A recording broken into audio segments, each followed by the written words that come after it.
Good afternoon বন্ধুরা।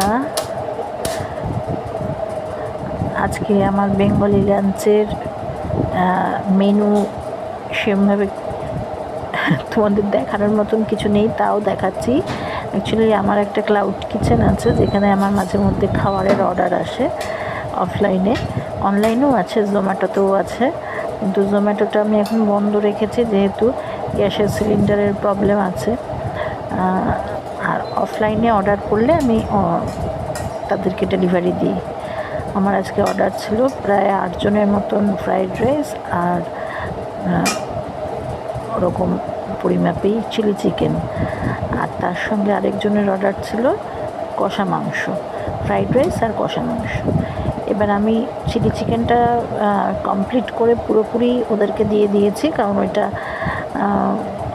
মানে আমার মোটামুটি 24 পিস মতন গেছে। ওখানে আমি আর চিলি চিকেনটা তোমাদের শো করাতে পারছি না, ওইটা আমার মানে ডেলিভারি হয়ে গেছে। আর আমরা নিজেরাও আজকে ফ্রাইড রাইস আর কষা মাংস খেয়ে নিয়েছি। কেমন হয়েছে একটু জানিও। থ্যাংক